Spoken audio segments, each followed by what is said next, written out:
Broadcasting live from the Capital OTB studios, this is Racing Across America with Seth Merrow.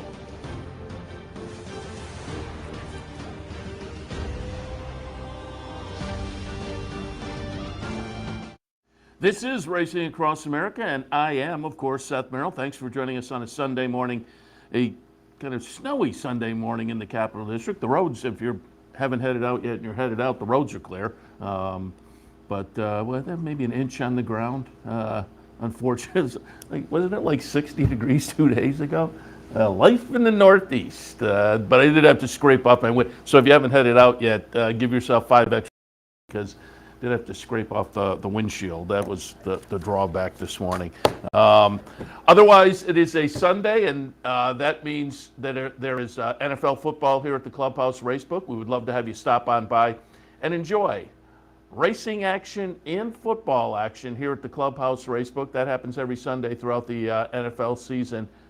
Clubhouse Racebook, 711 Central Avenue in Albany.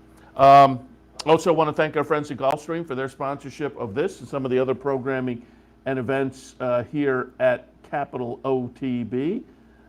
Again, championship meet running through April 3rd. Hopefully this year our game plan is to get down for Florida Derby a little bit later in the season. So we're looking forward to that trip, getting back down to Florida and some warm weather a little bit later on in the championship meet. But again, we thank Gulfstream for their sponsorship. We'll be looking at a little Gulfstream today in our stakes recap. There's a stake down at Oaklawn we'll take a look at, and the 2 New York Stallion series at Aqueduct from yesterday as well. Aqueduct wrapping up for the before the holiday break today, so they have a couple of stakes on the agenda, and I reached out and we'll have Bob Ehalt join us. Bob covers racing for the Blood Horse, but based down in the New York area. Bob was also on track a couple weeks ago, wrote a recap article for the Blood Horse on the Cigar Mile. So I thought we'd reach out and get Bob's opinions on the stakes today and maybe get a little recap and some of his thoughts on American Revolution. It looked really good a couple of weeks ago in the Cigar Mile. That'll all come up a little bit later on. Before that, as I say, some stakes recaps and maybe a little handicapping, definitely a little handicapping as well. We'll take a look maybe at the late pick 5 at Oaklawn. I first couple of weeks at Oaklawn, I had been doing pretty well, particularly on the Saturdays. And yesterday, I think I don't have the breakdown here. I think it was still okay. It wasn't as good as the first couple of Saturdays, but we'll see what we can do here on this Sunday. Again, Oaklawn also taking a little break, and I pulled it up earlier. Oaklawn winds up today, comes back the 31st. Naira winds up today for their season before the break. They come back the 30th. So both Oaklawn and New York are going to take a little break. I like the break. It gives everybody a little chance to, and there's still racing going on. You still have the Florida racing and whatnot, but gives everybody a little chance to recharge the batteries and get going again. There's a break out in Southern California right now. They, of course, come back traditionally the day after Christmas out at Santa Anita. So, again, some of the venues will be taking a little holiday break. As I say, give everybody a chance to kind of recharge the batteries. All right, let's jump in, take a look at some of the action yesterday. New York Stallion Series. We talked about this on the Handicappers Report yesterday. $500,000 up for grabs in each of these races. 2-year-olds and there was 2 2-year-olds in the first of those New York Stallion series yesterday that on the had the buyers that jumped off the page, but they were both fired on turf. So Meseta and Gino, I had them both in my mix. I had them down a little bit because they were unproven on the dirt, and you can't blame the connections. They're sitting there saying turf racing is over for the season. Oh, and they have a $500,000 race we're eligible for. So I had no argument with them trying. Gino had some nice workouts that said he may be okay. On the dirt, I use Gino, the number 6 horse, in the second slot. I put Roddy Valente's Bustin' Pietra on top because he had some proven dirt form.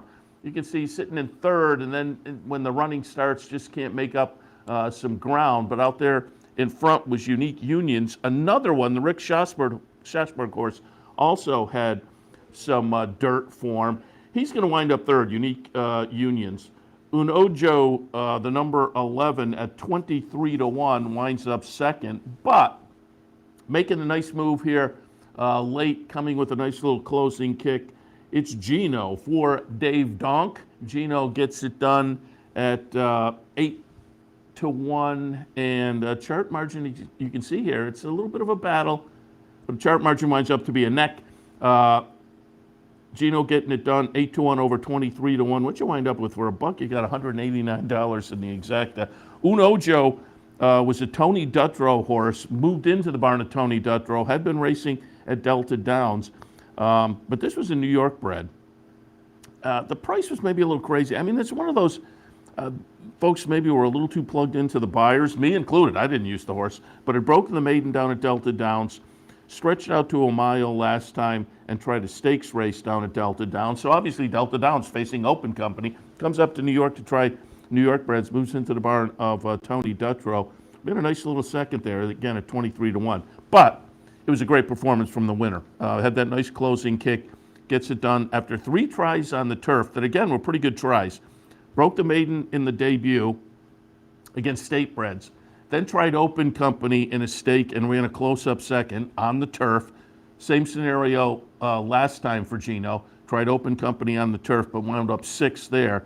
Now is going to the dirt, cutting back to a 1-turn mile. There are a couple of workouts underneath that said, main track may not be an obstacle. Sure enough, the son of Big Brown gets it done yesterday. $500,000. And this is the kind of move that if you're the connections, Dave Donk and the owners, you're like, perfect. Now they have a horse who is proven on turf, proven against Open Company on turf, wins a $500,000 New York Stallion Series race on dirt. So now their options are kind of all over the place for this one. Only 4 starts, a couple of wins, a lot of money in the bank now, but one of the wins on turf, one of the wins on dirt. And as I say, one of those turf races was an open stakes race where the horse missed by a neck. So they have all kinds of options in a few weeks when the calendar turns, and this one becomes a 3-year-old. Gino, given those connections, you'd love to have a horse like that, a New York bred. You got a New York bred with proven talent against Open Company. I can go against New York breds. I can go against the Open Company. I can try the dirt, the turf. So we'll see where Gino goes next year. But you would think they would have all kinds of options and maybe chase that New York Series, the Mike Lee and the New York Derby, the Albany up at Saratoga if they stick to the dirt. But then they have turf options as well. But you would think they'll maybe follow the 3-year-old dirt path now as long as they can. The other New York Stallion Series for the ladies, for the 2-year-old fillies, I put Leoban's Legacy on top. That one kind of disappointed. Got the odds I wanted. I thought the Jeremiah Engelhardt horse was a little bit intriguing with a couple of good races at the start of the career and down against Open Company and Laurel last time. Leoban's Legacy, though, the number 3 horse, winds up a little bit disappointing, splitting the field 6th at 11-1. Favorite in here was Morning Matcha. Yesterday was on the show. I said Morning Matcha, the 6th, clearly the one to beat. But you can see here, Morning Matcha just too far out of it. Makes a nice late run. But by the time he gets going, off and running on the lead was Yo Cuz. Yo Cuz was taking some action on the board, eventually wound up as the 3-1 second choice. Again, Morning Matcha, the horse that runs second here, is the even money favorite. But Yo Cuz winds up at 3-1 as the second choice for Bill Mott in the second career start. Still a maiden. But as I say, at 3-1 was taking money as the second choice in a field of 11. When I was handicapping yesterday, I had Yo Cuz essentially in the 5th spot. Just missed my top 4, but I mentioned the horse because I did think the horse was interesting. And when you looked up at the board, and the horse was taking money early, but comes in with a bullet work. The career debut was in the back of the pack and wound up running 5th in a field of 12. So it wasn't a bad debut effort. but it was clearly better yesterday. Goes out for locally based owners Dreammaker Racing, so congratulations to them picking up the very big purse with Yo Cuz. First start was at 6 furlong, stretched to 7. Nice performance. Chart margin was 1 3/4. Morning Matcha, legit, comes in from Parks for Butch Reed off a nice win last time with a solid 81 buyer. So to get the win over Morning Matcha, I think says Yo Cuz could be a nice horse going forward. Leochi ran third in there. But again, in the second career start, Yo Cuz gets it done, and gets it done pretty nicely for a juicy $500,000 purse. So there were the New York Stallion Series yesterday down in New York. The stakes race at Oaklawn on Saturday afternoon was the Tinsel, couple $100,000 up for grabs, 1.125 the distance. A fun field. I mean, Lone Rock was in here, the marathon specialist from Robertino Diodoro. We saw him up at Saratoga win the 1 3/4 Birdstone. Warriors Charge was in the mix for 10 Strike Racing and Brad Cox. Thomas Shelby also for Diodoro. Lots of early speed from that one coming out of a win up at Churchill. Bold Luminary was in for Rudy Brissett. Title Ready for Dallas Stewart. Tenfold for Steve Asmussen. Again, a salty field of kind of second level handicap horses. I put Warriors Charge on top. That one at 2-1 is the second choice. Disappoints and runs fourth. The winner, I had Lone Rock down in the third spot, the number 2 horse. And I had that one down in the third spot because I thought he was more of a marathon specialist. But you can see him sneak up the rail here and gets it done at the 1.125. Over Thomas Shelby. Bold Luminary runs third. But Lone Rock, again, sneaking up the rail to win by 3/4 of a length. He was the 9-5 favorite. And you know, probably on the recent record, the record this year was 6 wins and 9 starts, you know, maybe was the horse to beat, maybe deserved to be favored. I just, again, it seemed like they kind of figured this horse out and got where they were this year by saying, let's shop around for these marathon kind of races. But gets it done at the 9 furlongs yesterday and gets it done nicely again with that little rail trip. Comes up on the inside and $5.60 as the favorite, as I say. And again, Warriors Charge a little bit disappointing to me. Had shown some nice Oaklawn form in the past, 7 times in the money and 8 career starts, but winds up fourth yesterday. And again, he was the second choice at 2-1. Thomas Shelby, again, typically showing some early speed, sat off the speed of Huge Bigley yesterday in second. Holds on for second after having taken the lead late. And he was the third choice at 9-2. So an exact, yeah, you got for a couple of bucks, you got over $30 for the 9-5 favorite over the third choice down there at Oaklawn. But Lone Rock gets it done. Robertino Diodoro, obviously based down in Oaklawn, so you would think there would be some wintertime racing potentially for Lone Rock, either at Oaklawn or that's a good base to move around from. But it was a nice win yesterday for Lone Rock. Again, the marathon specialist in a more conventional distance race yesterday does get it done. Over at Gulfstream, it was Pegasus preview day, essentially. A lot of these races and these horses will play into Pegasus Day coming up next month down at Gulfstream. And the stakes action kicked off yesterday in the Swanee River. I used In a Hurry on top for Shug. I thought this horse could be a little bit interesting. Was in the mix late. Underneath, in one of my underneath spots, I had Sweet Melania for Todd Pletcher. At 6-1, Sweet Melania was offering a little bit of value. Sweet Melania with John Velasquez on board, sitting right up off the leader, which was Shifty She. Shifty She was the likely horse and did go off as the 2-1 favorite.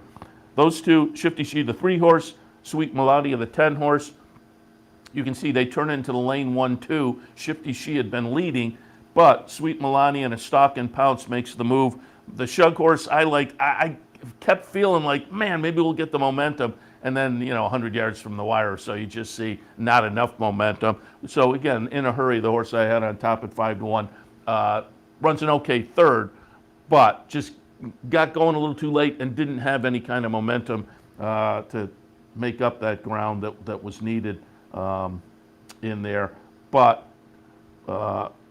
Sweet Melania, again, at 6-1, we're looking at $15 and change for the win over the 2-1 favorite, Shifty She. And you got for a couple of bucks, got a $70 exacta there. Sweet Melania, certainly from Pletcher. The 6-1 was probably legit. Well, we were 6-1 on the morning line. But it's a horse that didn't have a win in 5 starts this year, but certainly had been in the hunt and had shown some ability throughout the career, but gets it done yesterday in the Swanee River in nice fashion under, as I say, John Velasquez, as he prepares, experiences a little warm weather down there in Florida as he prepares to move out to Southern California to spend the winter. That's going to be interesting to see how he does out there in Southern California. I've said it many times. I think over the years, that move of New York jockeys to Southern California has proven very difficult. Anybody from outside, it's a kind of an insular racing circuit out in Southern California. But and part of the reason I have to believe he's going out there, he has one of the best agents in the business in Ron Anderson, but that he's kind of become tied in a little bit with Bob Baffert. So again, it's going to be interesting to see how John Velasquez does out in Southern California, and we'll get an idea that day after Christmas when they kick off out at Santa Anita. 6th race on the card at Gulfstream yesterday was the Rampart, the 1-turn mile for the fillies and mares. It was interesting. Handicappers report yesterday, Brian Nadeau like Dance d'Oro and mentioned that one, but I had Acacia Courtney on Racing Across America. Dance d'Oro, her top pick. And I said, you know what, I like it too. And on the buyers, I'm a buyers guy, tool in the toolbox. On the buyers, Dream Marie looked like the one you had to take a close look at on the buyers. But on the pace scenario, Dance d'Oro had the edge. And it happens every once in a while. You look at a race and there's a horse that just clearly the speed. That was the case yesterday with Dance d'Oro. And that's exactly how it worked out. Unfortunately, Dream Marie lost her jockey and wound up getting vanned off. I haven't heard a follow-up there. But Dance d'Oro took the lead and kind of just ran away in the stretch here. The margin winds up to be a couple. Don't Get Cozy makes a nice little late run, but you're never sweating if you had Dance d'Oro. Allworthy, the Safi Joseph horse on the inside, I was a little bit surprised that one went off as the favorite. At 8-5, Allworthy, who ran third, was the favorite. Dream was 9-5 on the morning line versus 4-1 for Allworthy. But I suppose Safi Joseph, Tyler Gaffleone, whatever the betting public saw, they made Allworthy the 8-5 favorite. Again, ran third. Don't Get Cozy with that late run second. But as the 2-1 second choice, Don't Get Cozy does take them all the way around. And as they say, sometimes you just look and there is a horse that has the pace edge. Most races, the vast majority of races, it doesn't happen. You look and there's a speed horse, but then there's one or two others who may show some speed. So it becomes a little harder to decipher, is this one going to be able to get out there, kind of float along? And this race, it seemed like when you looked at the PPs, you could pretty safely say Dance d'Oro had the edge, and that's exactly the way it worked out. And yeah, that's exactly the way, as I say, most races you don't get to see that in the PPs. Most races, it also just doesn't all work out the way you plan. Even if you have the winner, it doesn't exactly work out the way you thought it was going to play out. But yesterday's Rampart did work out exactly the way it looked like with Dance d'Oro getting it done on the front end, coast to coast. The Sugar Swirl Grade 3 event, $100,000 up for grabs, 6 furlongs the trip. This was a duel. On paper, looked like it was going to be between Center Isle and Frank's Rocket. I tilted towards Center Isle because I thought Frank's Rocket maybe wasn't as in as good form as we would like to see, given the past couple of starts and finishes in Stakes Company up in Kentucky, where a Center Isle was coming in with a couple of wins. Bronx Beauty, the 7 horse was Brian's best bet, Brian Addo, and Acacia had it as her long shot when we talked to her yesterday. I put Bronx Beauty in the 3rd spot and worked out perfectly for me. 1, 2, 3 with mine. I had Center Isle on top, Frank's Raquette in the 2nd spot, number 7, Bronx Beauty in the 3rd spot. And Pete Aiello noted that when as they came into the stretch, he said something to the effect of, well, here's what we've been waiting for, the duel. Center Isle, the number 5, Frank's Raquette, the number 3. And it just as they passed the 16th pole there, you can see Center Isle just able to pull away a little bit and win that one as the 2-1 second choice. Betting public went with Frank's Raquette. I'm not arguing much. Frank's Raquette throughout the career, 8 wins and 18 starts going into yesterday. Center Isle a little more lightly raced with 3 wins and 7 starts, but got it done and puts a nice grade 3 on the resume. Cost $1.5 million, and it's an OXO runner. So Larry Best, who doesn't mind spending money at the auctions, picks this one up, as I say. Facing tipped in March of 2019, 1.5 million. Now on a 3-race win streak, including a nice little grade 3 yesterday in the Sugar Squirrel. We'll see where she winds up next. Could be interesting, but nice performance yesterday and a win over Frank's Raquette makes that a legitimate win, because we know Frank's Raquette does have some stakes quality, stakes level talent.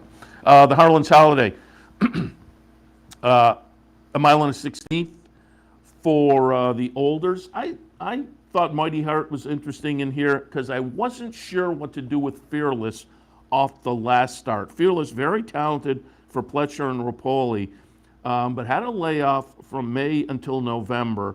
And the comeback effort ran second, but with a buyer that was a little too light to think, I'm jumping in with a lot of confidence. But there was some back class here, and it, as I said yesterday, wasn't going to shock me, wasn't going to shock the betting public. Going off at 3-5, Fearless certainly had the talent to potentially get it done, and this is Fearless looking pretty good. A second start back from the layoff validates the form from earlier. Mighty Heart is on the rail there, can't hold on for second. Closing to get second is South Bend, the number 5 for Bill Mott. But pretty easy win for Fearless yesterday. A little bit of a horse for a course angle too. That second place finish that I talked about in the last start, that was the first non-victory for this one down at Gulfstream. So now at Gulfstream, Fearless is 4 for 5 overall. And again, as a prep for Pegasus weekend, we'll see where Fearless winds up next, because we know Todd Pletcher has a Pegasus horse in the barn already that we're keeping our fingers crossed for. The Life is Good versus Nick's Ghost showdown potentially. Mighty Heart ran okay, a third. The Josie Carroll horse, who was the Queen's Plate winner last year, coming off a synthetic stakes win up at Woodbine last time, had a dirt stakes win earlier this year at Churchill. Winds up third, well beaten third, faded a little bit in the stretch, but it was an okay performance. But the performance was Fearless in there, obviously bouncing back up the second place in the comeback. And it wasn't so much the second place finish, which was okay, it length back, but the buyer seemed a little light there to, as I say, jump on that one with a lot of confidence. But now you come out of this one with more confidence for that one going forward. In the Fort Lauderdale, I like to analyze it. Analyze it disappoints and finishes in the back of the pack, unfortunately, as it was kind of an upset city on the front end. 9-2 over 17-1 over 21-1. L'Imperator, the 3-1 favorite, winds up 5th. Space Traveler, the second choice, winds up 4th. As I say, there were some prices in here, but again, kind of validating. Maybe keep your eyes on Barclay Tag down at Gulfstream. Hasn't started too many, but has done very well, and that includes yesterday's Fort Lauderdale as Doswell gets it done on the front end under Junior Alvarado. Doswell, the number 1 horse. And again, this was a wire-to-wire job at 9-2. Coming on the outside is a Tone at 17-1.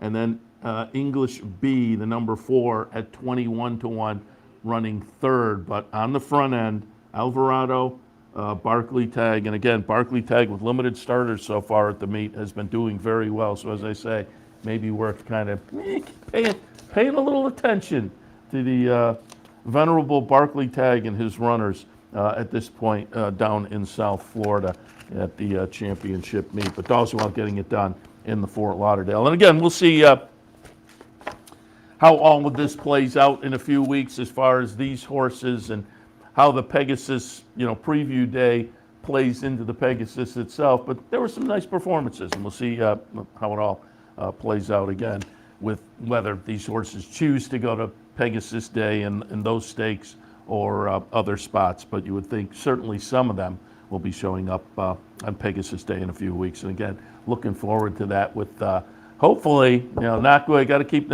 hope everybody trains well and keeps going, because Life is Good versus Knicks Go. We talked about it yesterday. Not only are they both super talented, but they both want the lead, and it's just how does the race play out, and what happens going into the first turn, and what's the mental battle between the jockeys. It should be a fun race if it all plays out. All right, we'll take a break. When we come back, we will do a little handicapping for this Sunday afternoon. And as noted earlier, in a few, we will also be joined by Bob Ehalt from the Blood Horse. We'll talk some New York racing, get a couple ideas on today's 2 stakes down at Aqueduct, and also get some thoughts from a couple of weeks ago on the Cigar Mile and American Revolution, who looked really good in there. So all of that coming up.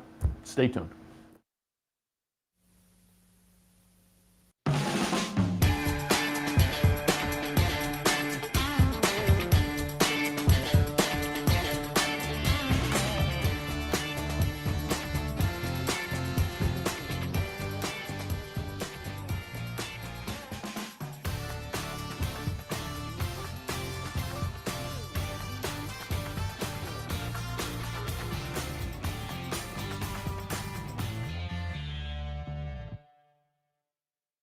Where's the best place to find your favorite teams, your favorite food, daily drink specials, and wagering on live horse racing? Legends Field Sports Bar, 711 Central Avenue, Albany. Get your game on day or night with 75 flat-screen TVs, tournament-style pool tables, a private banquet room, and live horse racing. So if someone asks you, where's the best sports bar in the capital region? Tell them Legends Field Sports Bar, inside the Clubhouse Racebook, 711 Central Avenue, Albany. Capital OTB is now streaming live on Roku. The RTN Racing channel on Roku lets you watch OTB TV live through your Roku device or your Amazon Fire Stick, rather than being limited to computers and mobile devices, which means you can now watch OTB live wherever you are. Simply open Roku, scroll to find the RTN channel, then click on OTB TV. OTB TV on Roku. Try it now.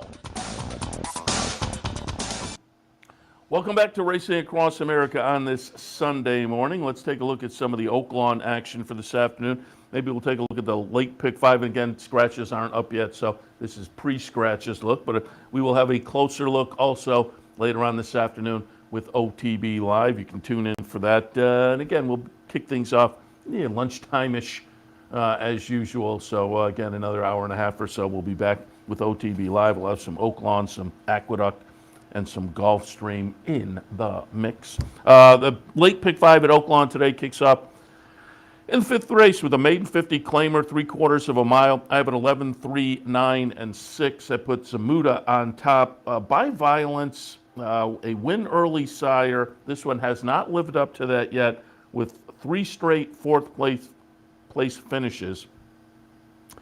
But I've said it before, when you get some of this win early breeding, and that there's 2 races where they don't get the win, 3 races where they don't get the win, and then there's a switch up, turf to dirt, or dirt to turf, turf to dirt, sprint to 2 turns. Well, this one, we're going maiden special weight to maiden claiming, and it's also Ken McPeak. And it seems like past month and a half, couple of months, the McPeak 2-year-olds have been running very well. So I'll take a little shot for this horse to break through in the 4th career start with the class moves. Muda, the number 11 on top. Dare Me, Daredevil, pretty good sire, first out runners. 70 first-time starters this year for the sire Daredevil. 6 wins, 7 seconds, 9 thirds. This horse worked 10 flat before the Ocala sale earlier this year. I'm always concerned when they show up for less than the auction. They did pay $87,000 for this horse, and now debuts for $50,000. But that said, I still think there's enough there to maybe use this one. It's a Brad Cox runner too. Got to toss that in. Number 9 horse in the 3rd spot. Danny Pite's trainee comes down from Churchill. A couple of okay races. Certainly number-wise compared to the horses in here that have run. Debuted for $50,000 and ran okay. Then went into a maiden special, and again, both of these were at Churchill, and both of these were in that November meet where I always say the 2-year-old racing is very salty, but went into maiden special and was a little bit of a disappointing 9th last time, but gets back in for the tag today down at Oak Lawn. 12-1 on the morning line. I think that horse is playable. Perfect Mistress in the 3rd spot, a Rudy Brissett runner that been racing at Belmont, been racing at Keeneland and Churchill, all for Fausto Gutierrez of Latruska fame, but now moves into the Rudy Brissett barn and comes down to Oak Lawn, adds Lasix today. I thought, again, off the numbers fired so far as compared to the horses in here that have run, I thought the numbers were okay. That horse may be a little bit playable. 5th at Oak Lawn, 11, 3, 9, and 6. 6th race at Oak Lawn, optional claimer, non-winners are 1, 6 furlongs.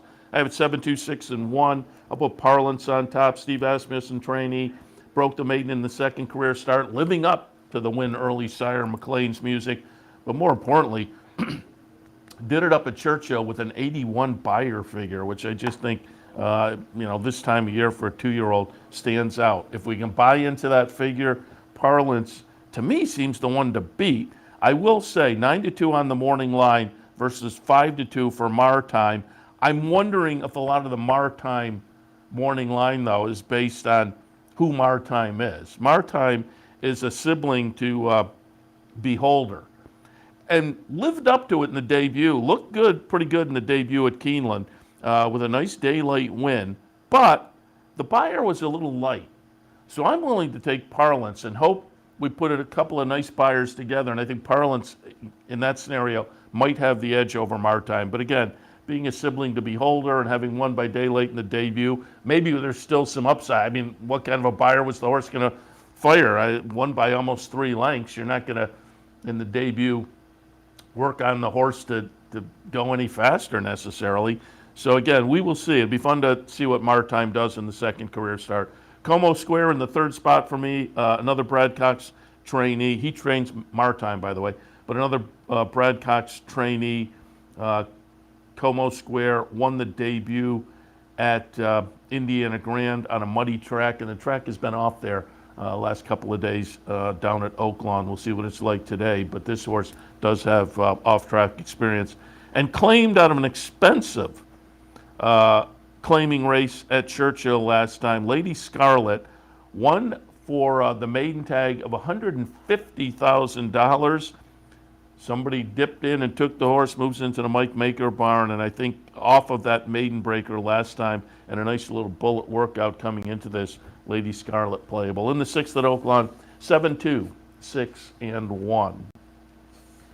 Race number 7 at Oak Lawn this afternoon, optional claimer starter allowance, 9, 11, 8, and 12.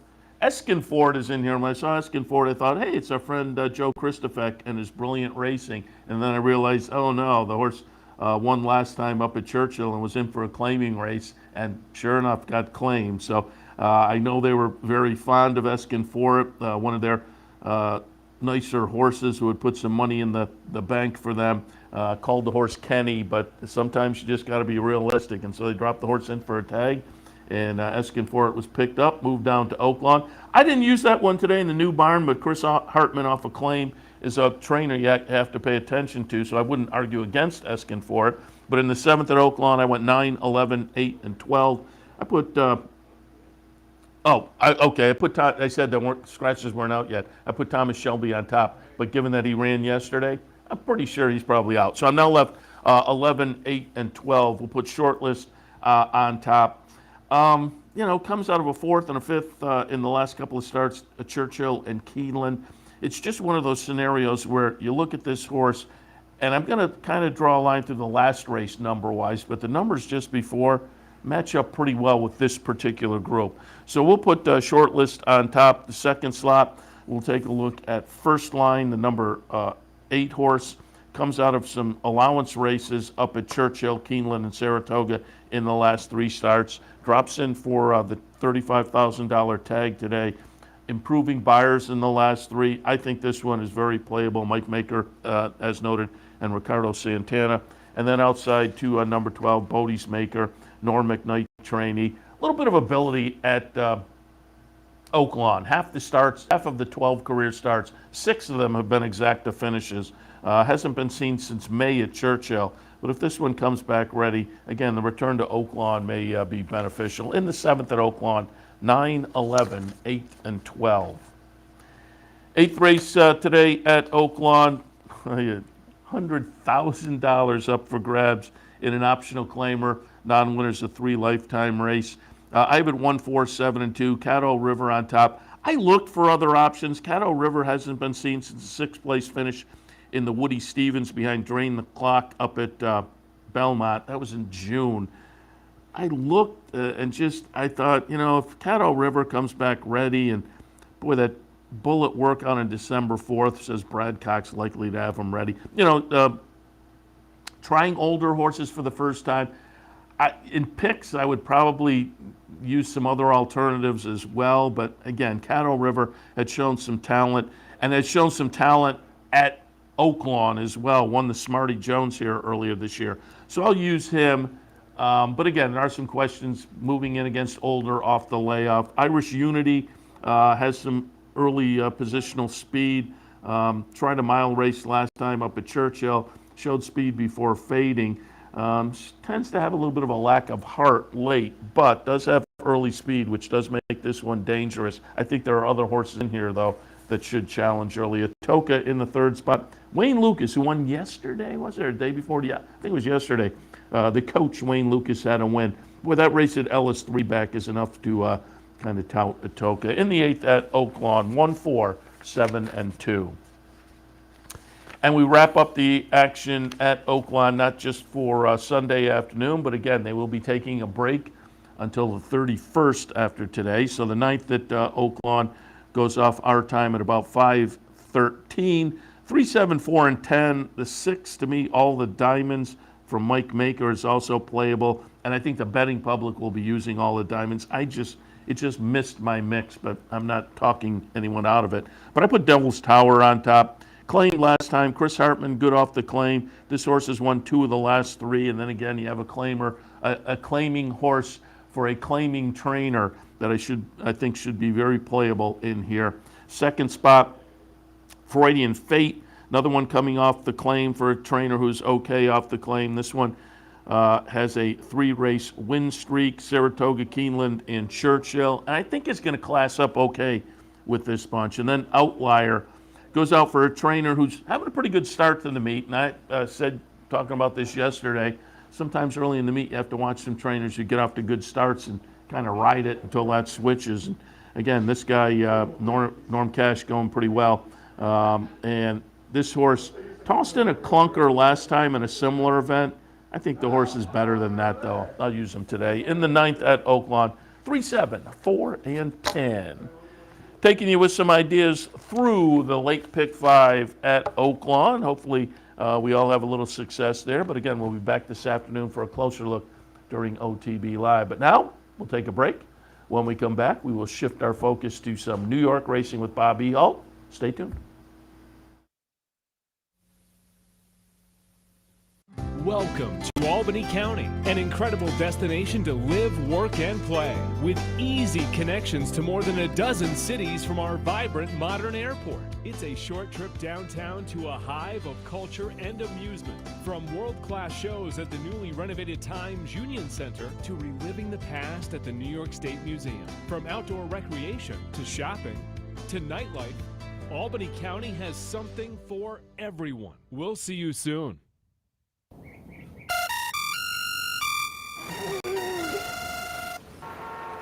Come on.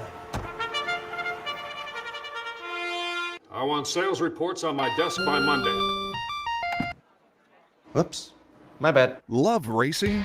RTN brings you every live simulcast on your home television, plus live video streaming and race replays on your PC and mobile devices. To order, visit rtn.tv. RTN, a breed apart. Birdstone is an outside front. They're coming down to the finish. Can Smarty Jones hold on? Here comes Birdstone. Birdstone surges past. Birdstone wins the Belmont Stakes. In front, but here comes High Chaparral. High Chaparral, the defending champ, to take it to Bob. These two arch rivals head to head with Joe Hart bearing down on them. It's going to be a three-horse photo finish in the turn. Here's the wire. Photo finish. Welcome back to Racing Across America. As promised before the break, our friend Bob Ehalt. You can find his work, Blood Horse, America's Best Racing, and beyond. Bob, good morning. Good morning, Seth. How are you today? Very good. As I said, folks can find your work in the Blood Horse, and I pulled up your articles today, and we talked. I do a stakes recap at the top of the show. Yesterday was New York Stallion Series. You have those covered in the Blood Horse. I'll get some of your thoughts. As I say, we watched them earlier, but Gino, Dave Donk, I think, Dave Donk and Company, God bless him. I think they have a horse that'll be fun to play around with next year. Turf, Dirt, Open Company, New York Breds, and Yo Cuz in the second career start look good in the other version. But $500 up for grabs in both of those events. And as I say, I think both Gino and Yo Cuz will be interesting to watch and see where they go. More Gino maybe when the calendar turns next year to 3-year-olds. Yeah, I think Gino certainly had shown that he could do okay at Open Company and some young stakes. We'll see how he develops. And to me, I feel good for a guy like Dave Donk. Yeah. Really hard-working guy on the backstretch. Has a decent number of horses, but doesn't have a lot of the big horses. So to get a purse like $500,000, take home $275,000 to the winner. He gets his 10% of that. Really big day for Dave, and I felt good for Dave, kind of first because to be frank, like I wrote in the story, I think those kind of horses are going to be hard pressed to win that kind of money later in their career. I mean, even as a state bred, I believe the Fire Classic is only worth like say $300,000, and you really have to win a major Grade 1 stakes to get $100,000 purse. So. That really was a lot of money for, like in the case of Yo Cuz, who was a maiden. She won the race. I think it's certainly a reason read to the New York Stallions, and certainly it's a reason to try to see, not to rush them along and maybe try to take advantage of that one purse. You could more than offset the horses winning that one race. Yeah, and Gino and Maceda, I said it earlier, they both had turf form, but I don't blame him. And God bless, I'm with you. Dave Donk, great guy, always very accommodating. I'll have him over and sit in with us during Saratoga every year. I'm with you, Tip the Cat. But I said, I do not blame the connections at all, where at that time of year there's no turf racing, and you look at the condition book, oh, hey, they put $500,000 up. Let's take a shot, and it worked out for Gino, certainly. Also, today, we kind of wind things up. They take a little break. In New York, they come back on the 30th. I'm all for the break. It used to be, back in the day, even coming from Belmont to Saratoga, it was kind of an overnight thing. There'd be one day off, and they'd have to bring all the equipment up and everything.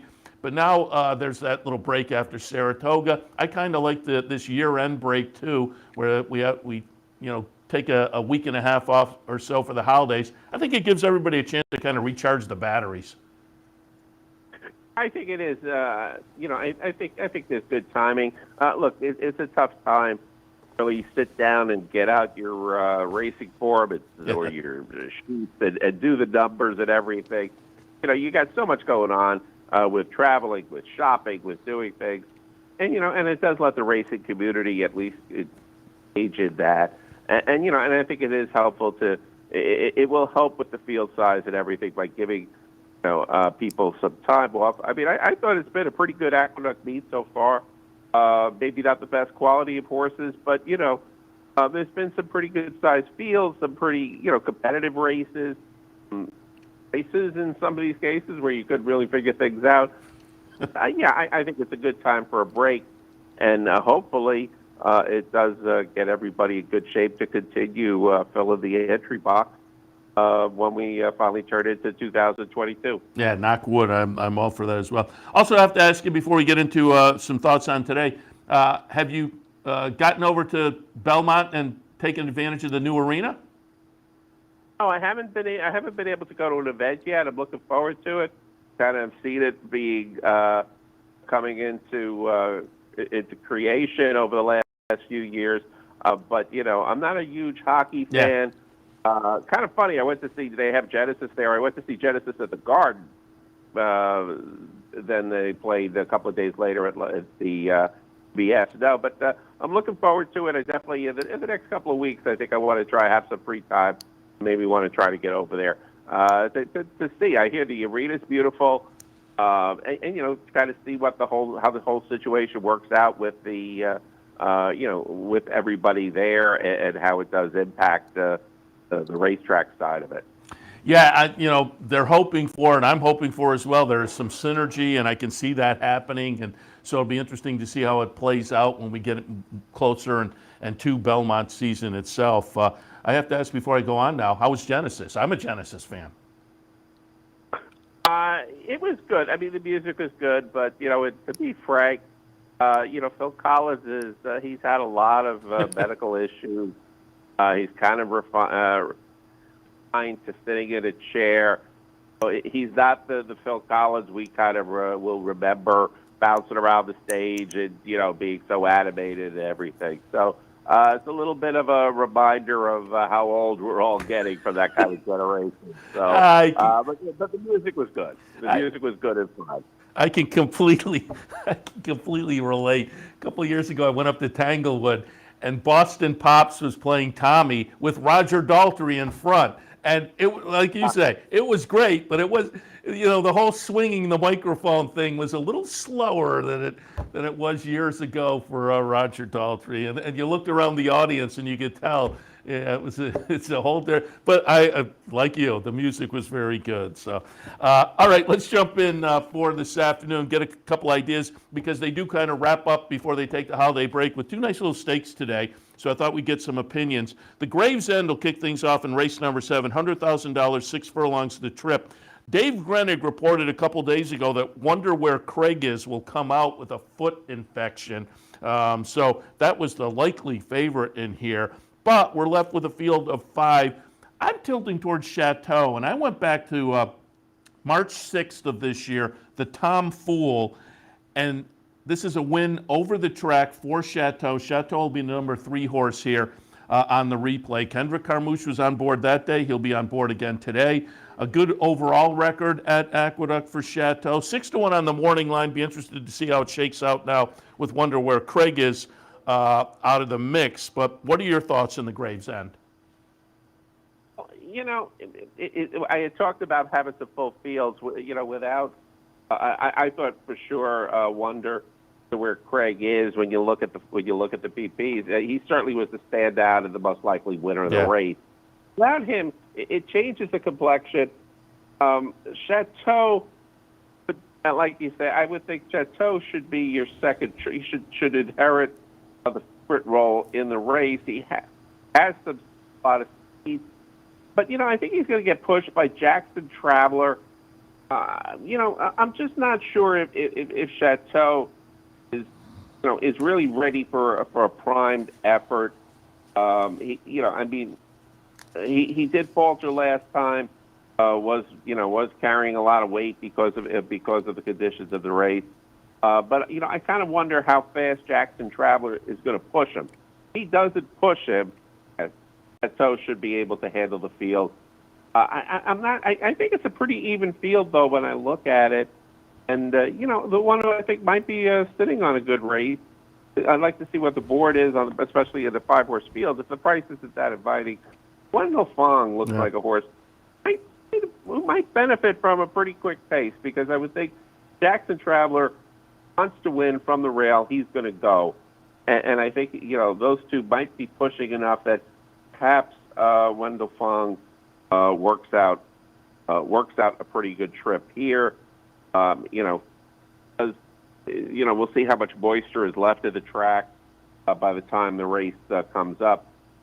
He does seem to like it off track, but this could be a spot for a horse like that who you might get a good price on. But otherwise, I would agree with you that Chateau would be the one to beat the race. Yeah, it's interesting. It's a field of 5, but looking it over, I can make pretty much a case for all of them, because nobody is coming in with stellar form, but there are races underneath that if one of these horses rebounds to, and that includes Majestic Dunhill. If you go back to the Bold Ruler last year, now Majestic Dunhill hasn't been seen since February of this year, so the question mark is the fitness, but hopefully you get a little bit of value in there. But yeah, I agree, you can play around maybe in this race and have some fun and maybe look for a price. The Queens County, the 8th race on the card, mile and an 1/8. We get a little bit more of a fuller field in here, 9 scheduled to go. And I pulled up a replay of Majestic Night, again, going back to March of this year. Majestic Night is going to be the number 6 horse, winning an allowance event. It's a Chad Brown runner, Peter Brandt and company, coming off a try at Keeneland most recently, ran 4th, ran 2nd up at Saratoga before that. I thought with those connections, and again, a little success over the track, albeit, as I say, earlier this year, as we watch the result of the allowance on March 14th, I may tilt in that direction. But it's another race where I can point to 2 or 3 others that have races that are the kind you can recommend. What did you think in the Queens County? Oh, I mean, look, I think any time, especially at this time of year, you get a Chad Brown, Peter Brandt horse, you're going to gravitate toward that. Though I'm just not sure. I would think the Mystic Knight you're kind of showing on the replay, I think that Mystic Knight wins this race. I'm not sure if he's that same horse. Yeah. Disappointing. He got beat his last 2 times as a favorite. He's probably going to be favored again here. I'm not overwhelmed by him. I think you have to. I would think this is the kind of horse that if it wasn't at Brown trading or at Fletcher, you probably might say I'm going to take a little bit of a stand against him. So I still might try that, because depending on some of the other prices are showing up. I'm actually kind of intrigued too. Intrigued by this could be a big. It could be a Rob Atras double, Chet, in the previous race. You're to blame. I kind of like him the most. I think the rail. I think he's going to make a second start for Atras. I think he did a nice effort in his first race for him. And I think he has some really good past success. Or I think if he starts getting back toward that, which he seems capable of, I think he's going to turn in a nice effort. I think the other Rob Atras horse of the race, who's like 15-1 in the morning line, Ollie, my boy, certainly. I think the last race down at Churchill Downs was impressive enough to put him in the mix here. I think if he moves forward a little bit off that race, a race in which a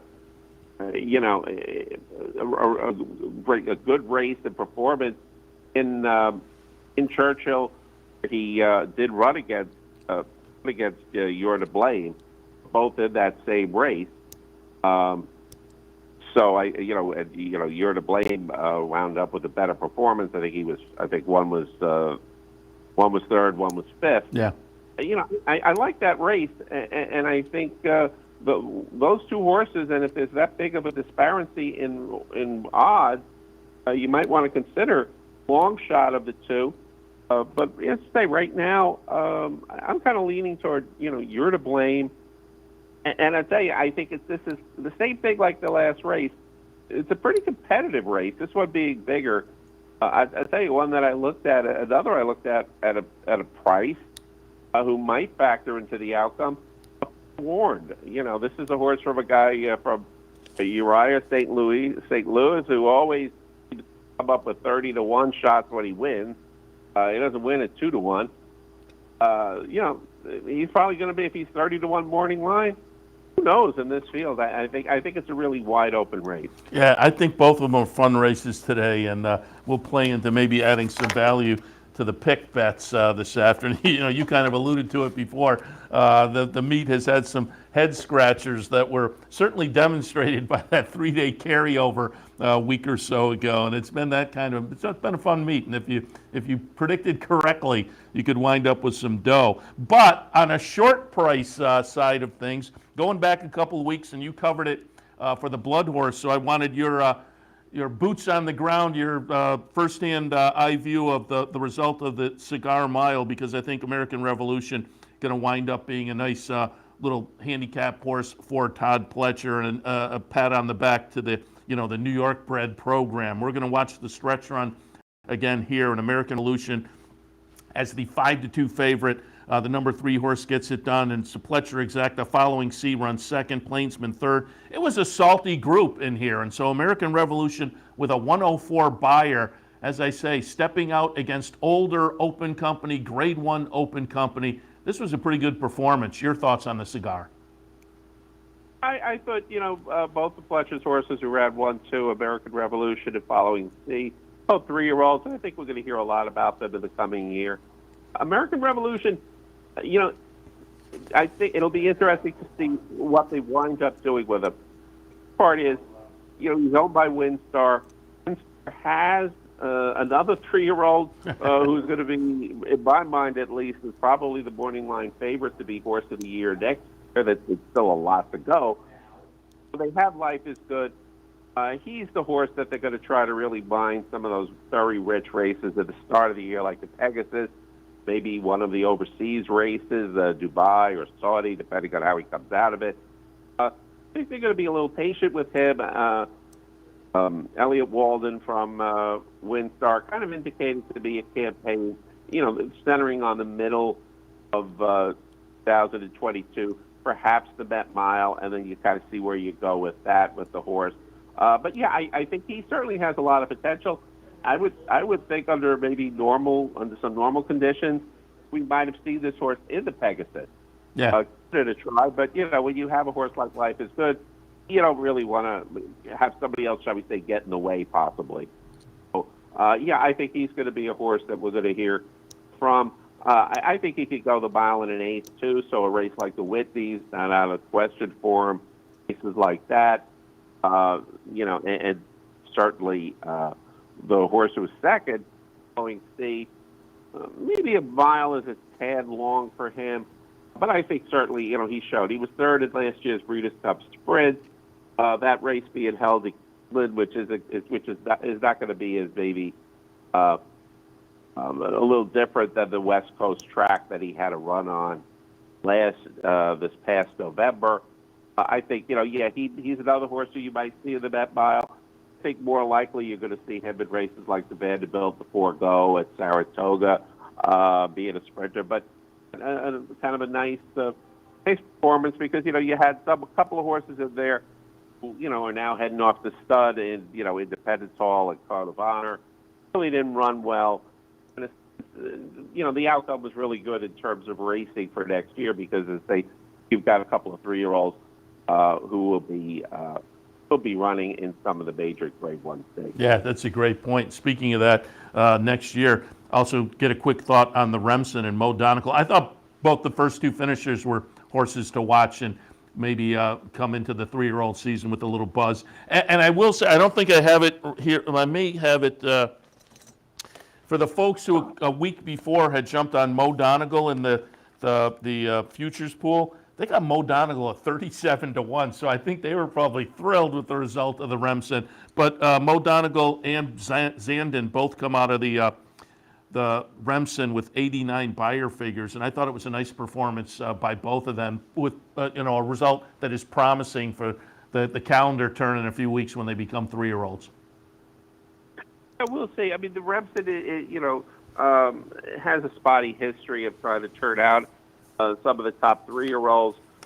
They're generally horses who are running a little behind everybody else, and so trying to give them the rest that you need to get them ready.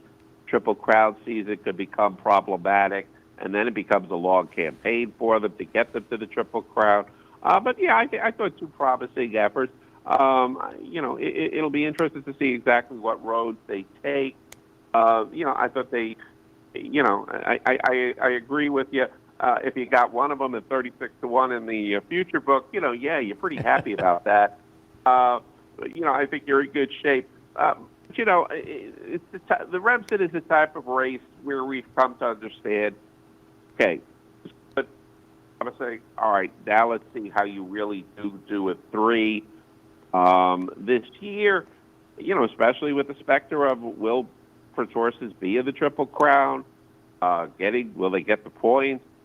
It's a little different year, and if you do take Niche out of the picture, there really hasn't been someone that really wowed you. Jack Christopher certainly looked good, but he's going to be back from a bit of an injury, so you just don't know with him.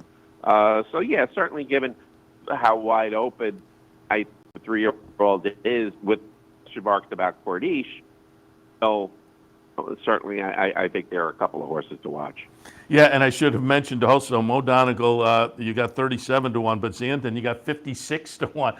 And that pool is way too early for me. But if I could have gotten 37 or 56-1, I probably would have taken a pop. And so I think the folks who are coming out of the Remson feeling pretty good. Bob, appreciate the conversation this morning. A little preview, a little review. As always, I tell people to check out your work at the Blood Horse website or America's Best Racing. But as I say, appreciate the conversation. Happy holidays to you and yours, and we will talk again. Seth, always a pleasure to talk with you. Dave, enjoy you and your family and friends. Have a great holiday season and New Year's. Appreciate it. Bob Ehalt, again, you can find his work at the Blood Horse, America's Best Racing website, and beyond. All right, we'll wrap it up. I see they're kind of getting ready for the pregame show in New York, so we'll wrap it up and send it down there, and you can get some thoughts on New York racing for this afternoon. Again, we'll be back in probably about an hour or so to kick off OTB Live for a Sunday afternoon. I'll look at some Aqueduct, some Oaklawn, and we'll toss some Gulfstream into the mix as well, but we'll have plenty more racing here on the network for you to enjoy. Don't forget, we also invite you to come to the Racebook this afternoon and make this your venue, because you can enjoy all the racing action, but all the football action as well, right here at the Clubhouse Racebook every Sunday throughout the season, 711 Central Avenue in Albany. Thanks to our friends at Gulfstream for their sponsorship of this, some of the other programming and events here at Capital OTB during the championship meet. We appreciate the support of Gulfstream Park. All right, I am Seth Merrow. This has been Racing Across America for Sunday morning. Thanks for tuning in. Again, we'll see you in about an hour or so with OTB Live. You're watching OTB TV, a service of Capital Off-Track Betting.